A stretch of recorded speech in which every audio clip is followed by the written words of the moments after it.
Welcome to African Metaphysical Center for Spiritual Healing, Body, Mind, and Spirit Development. I am your host, Kufuamin Ra, your metaphysical practitioner, Reiki master, Qigong instructor, Bond practitioner, and mystic. Today's topic is comply or resist. Today I want to discuss a topic that is currently at the forefront of the world order. Should you comply or resist? The world we once knew was never what it was proclaimed to be. There was racism, prejudice, inequality, and oppression. Now, those same things are on steroids. We are coming to the end of the road where you will need to either comply or resist. Compliance has never been about safety. It's about control. Throughout history, every system of oppression asks people to comply for the greater good. They told us to stay quiet, to trust the process, to believe that surrender equals peace. Resistance isn't chaos, it's consciousness. It's the refusal to let your mind be colonized by narratives that don't serve your liberation. It's asking questions when they demand blind faith. It's standing firm in your truth when the world pressures you to bend. Why are they rolling back the clock on civil liberties right now?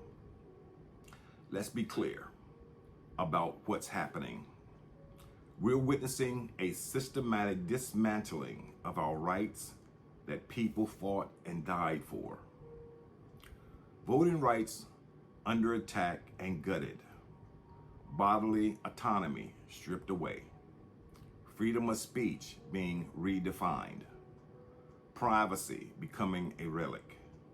Protest criminalized. And why? Because an empowered population is an ungovernable population.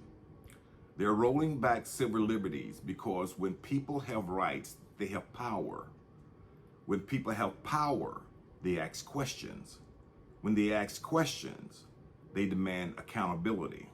And accountability is the enemy of unchecked authority. This isn't accidental. This is strategic. Economic inequality is at historical levels. The wealth gap isn't just growing, it's exploding. A tiny fraction of people control nearly all the resources while millions struggle to survive. That system only works if people are too distracted, too divided, or too afraid to challenge it. So, they divide us.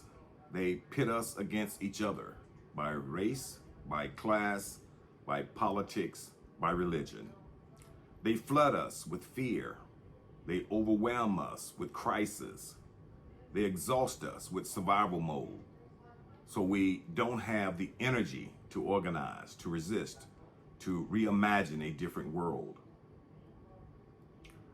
Rolling back civil liberties ensures we stay fragmented. It ensures we're easier to control. It ensures that when we do speak up, there are legal mechanisms in place to silence us. It's about creating a population that's compliant, not by choice, but by design. The real battle is for your mind. The truth is, they can only control a population that's asleep. The moment you wake up, the moment you see the patterns, the moment you resist the programming, you become dangerous to the system.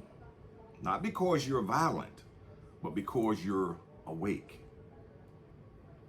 They need you distracted. They need you numb. They need you scrolling social media, consuming, buying what you can't afford, comparing, competing, anything but thinking critically about who benefits from your compliance and stealing from the people. So What does resistance look like? It starts in your mind. Educate yourself. Read true history.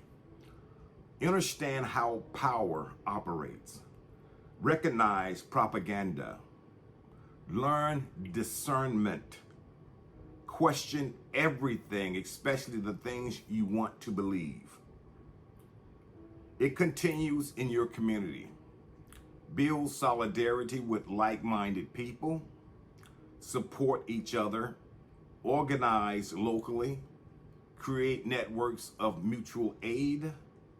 Power doesn't fear individuals. It fears organized collectives with a higher consciousness mindset. It manifests in your actions. Speak up even when your voice shakes. Protect those more vulnerable than you. Use whatever platform you have to amplify truth. Vote, protest, create, disrupt, do something. Resistance is refusing to participate in your own oppression. It's saying no to systems that dehumanize you. It's choosing dignity over comfort. It's recognizing that freedom isn't given, it's taken. It's protected. It's fought for. The choice is yours. Will you comply with a system designed to keep you small, silent, and subservient? Or will you resist and reclaim your power, your voice, your humanity? They're counting on your exhaustion. They're betting on your apathy. They're hoping you believe you're powerless. But history shows us something different. Every single right we have today exists because people before us refused to comply. They resisted. They organized. They sacrificed. They chose courage over comfort. The time to choose is now, not tomorrow, not when it's convenient, right now. Because the clock isn't just being rolled back, it's being dismantled. And if you don't resist now, there may not be anything left to fight for. No one man is coming to save you, to help you out of this.